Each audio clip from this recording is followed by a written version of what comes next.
got another video for you. Gonna do chain and sprocket kit on the GSXR. Purchased a DID kit right here, which came with JT sprockets. When I was looking online, I wasn't sure what sprockets they were going to come with, but turns out that's what they are. Now this is my first time doing a chain and sprocket kit, so bear with me as I go along. I'll teach you everything that I learn as I go and all the mistakes that I make, so down the road you won't make those same mistakes. Okay, first thing, we're going to start here by taking the front sprocket cover off. Okay, now that we've got the front sprocket cover off, you come across this guy. This guy, when it spins, it picks up or sends a signal across the speedo sensor, which is right here. As that goes around, that counts your speed, your miles that you put on the bike. So if you ever have an issue where you're reading 0 for speed and you're not putting any miles on the bike, chances are it's a speedometer, speedo reader here, which is exactly what I have going on with my bike. So 6mm Allen key to take this guy off, but you're gonna want to lodge something in between here, so when you go around it binds up and you can break it loose. I just so happen to have this stick in my yard, so I'm gonna put that right there and hope that's enough and it doesn't bust.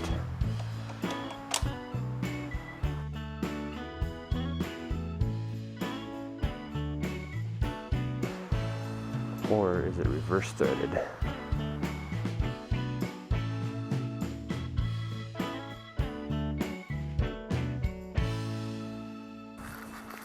Alright, so after going on to my service manual, I have found that this bolt is not reverse threaded at all. It's standard. You just have to manhandle it a little bit, so don't be afraid to wrench down on it. Now this nut, I don't have metric. The closest thing I got is 1.25 inches. Time to loosen that, and the same process of leaving the log in there. Okay, now we are going to get started with the whole chain process. I've managed to find the old link that they put in, so that's where I'm going to do all my tooling. I've decided to bring out my angle grinder just to shave off the pins right here, just to make it easier on my tool that I got. The less stress on the tool will allow for more longevity, more lifetime of the tool. So since I got the angle grinder, I'm just going to do that, and then we'll be able to press the pins out.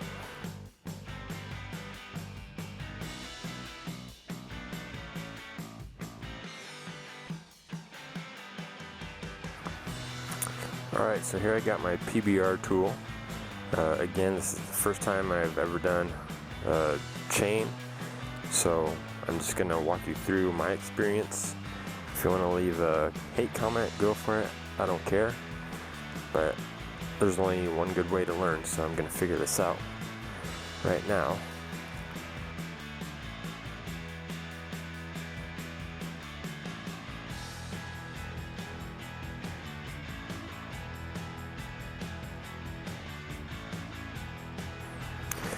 Okay, that first one was super easy to break and push through because I ground down the head of the pin. As you can see here, it blends in really well just because I ground it off and you can hardly see it, so it's gonna push through no problem.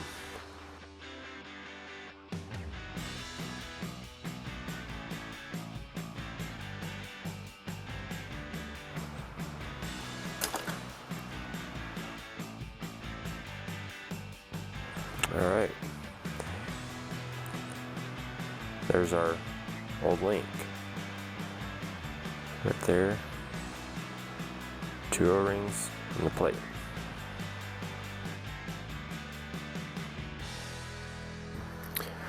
Alright, so now that the chain is removed, I'm going to do some work on the sprockets, replacing this one, and then I got to remove the wheel to put on the rear sprocket. So when I'm done with that, I'll come back. Okay, so here's something that's semi-interesting. Took this front sprocket off, and there's these rubbers on the side of it. I'm guessing that they're just to help from protection from debris, but this one I got here does not have it. So trying to figure out if they're the same sprocket or not with the right spacing, and just set them on here. Just by looking at them there, they're exactly what they need to be, if not exact. So we're good there. Just this kind of threw me for a loop. I wasn't expecting that. So we're gonna start by putting some lube inside of the chain on the back side. Oh.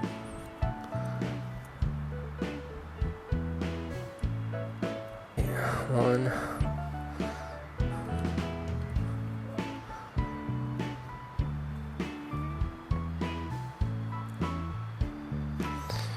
Okay.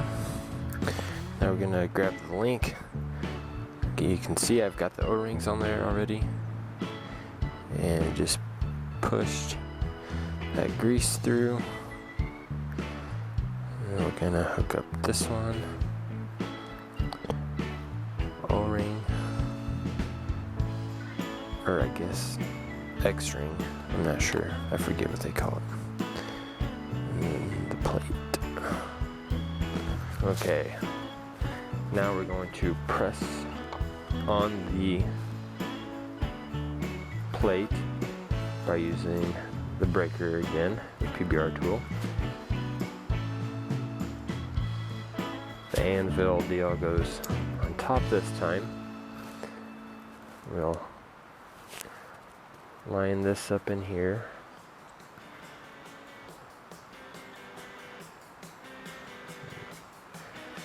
And then screw this down. I'm going to have it centered. So we're going to press this on there evenly.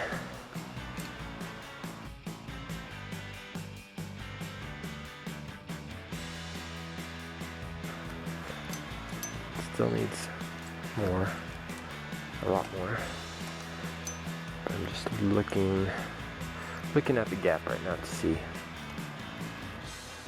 see how it's coming.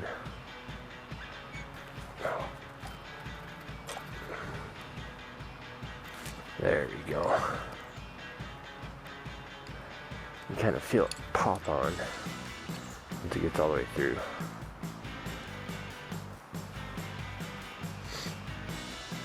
I almost thought I broke the tool, but no, it's just finally pushing through. Alright, let's take that off and look.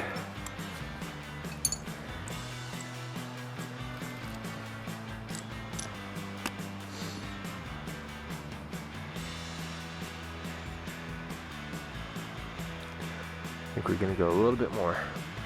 My gap in here is a little larger than this standard gap. Okay, now we will be riveting our pins here. They're hollow, so we're going to use this attachment with the ball point on it. If they were solid, like these pins here, we would use this attachment, but that's not the case. So we're going to fix this in here.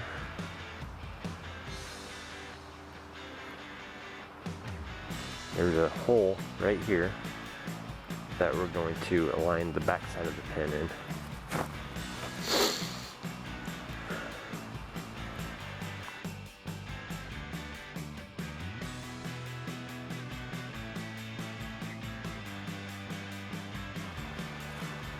And again, I'm just going to go a little at a time, because once you go too far, then you'll be too screwed.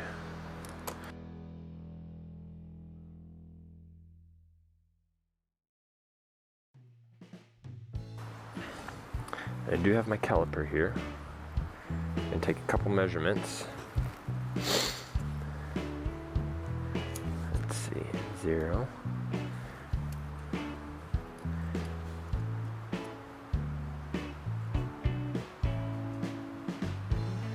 Okay, Okay, the stock ones from the factory are 5.84.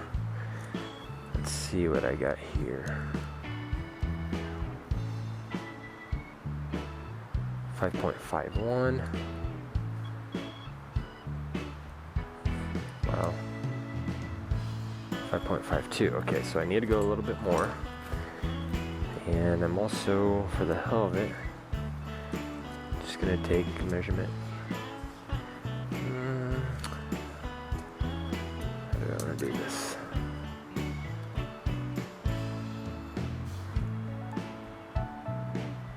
There, so 2143. What have I got here?